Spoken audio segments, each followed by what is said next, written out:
Une fête pour Dina. Dina est une nouvelle élève de la classe de 8e. Pour fêter son arrivée, la maman de Rava organise une petite fête pour Dina. Toutes les élèves de 8e sont invitées. La table est dressée au milieu de la salle à manger et les petites filles sont assises tout autour de la table, attendant que la fête commence. Seule Dina se tient à l'écart. « Dina !» crie Rava. « Viens, ta place est là !» Et du doigt, elle désigne la tête de la table. « Tu es notre invitée d'honneur, ma chère. »« S'il te plaît, supplie Dina, laisse-moi m'asseoir là. » Et elle montre une place quelconque de la table. « Oh, alors c'est moi qui m'assois là, c'est moi !» Plusieurs petites filles se précipitent à la fois.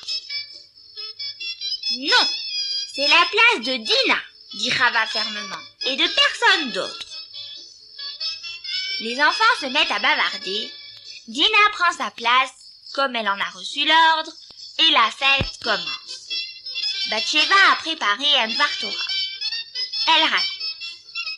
Une fois, une femme alla voir le Rav et lui demanda « Rabbi, je voudrais faire teshuva pour tout le lashon hara que j'ai dit. » Le Rav répondit « Revenez un autre jour, quand il y aura beaucoup de vent. » La femme obéit et revint un jour de grand vent.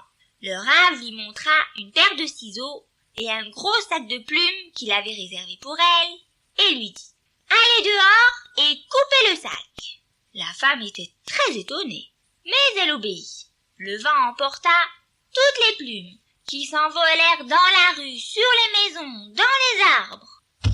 Le Rav lui ordonna « Maintenant, allez ramasser toutes les plumes et remettez-les dans le sac. » La femme s'écria « Oh, mais c'est impossible! Elles se sont envolées dans toutes les directions, il y en a partout. » Le Rav lui dit « Eh bien, il en est de même pour le lashon hara. Si on en dit, il se propage partout et il est impossible après de le rattraper. Il faut donc faire bien attention de ne jamais dire de lashon hara, car il est souvent impossible de faire une teshuva complète pour cette avéra. »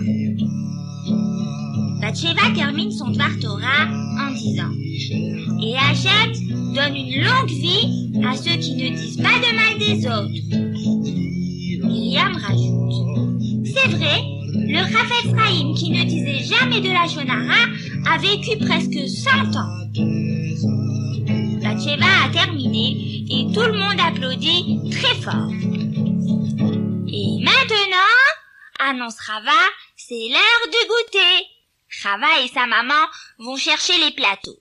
Les petites filles entonnent une chanson. Soudain, à l'apparition du premier plateau, tout le monde se tait. Rava s'écrie « Voici les sucettes. Après, vous recevrez des bretzels, des pop-corn et du chocolat. N'oubliez pas de dire les brachot. »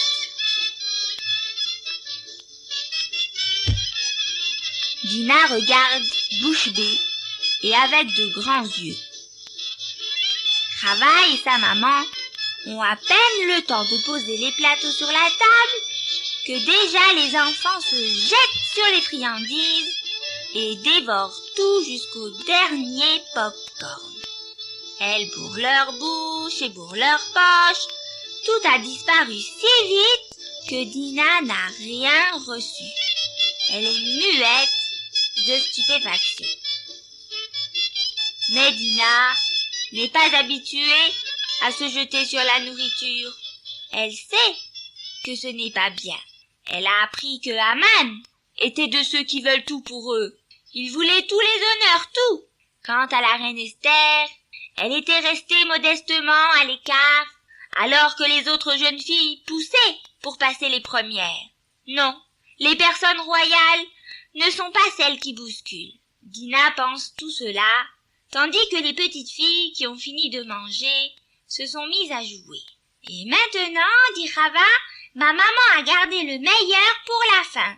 Je suis sûre que vous l'apprécierez. C'est un gâteau à la crème en l'honneur de notre invité spécial. Oh là là, soupire Léa. J'ai déjà tellement mangé, je ne peux plus rien avaler. J'ai mal au ventre, gémit Sarah. Quel dommage! Tu aurais dû nous avertir dès le début. Et voilà bientôt tout le monde qui se plaint. Quant à Dina, elle dit « Je n'ai pas mal au ventre. » Dans ce cas, s'écrie Rava ravi, voici un gros morceau pour toi. Il est délicieux. Dina pense. On n'a vraiment pas intérêt à tout arracher. On se sent comme un porc. Après, quand on se retient, on devient une reine ou un roi. Et c'est bien mieux que de trop manger. Parfois, il vaut mieux attendre son tour et manger un peu moins que se précipiter pour avoir le plus gros morceau.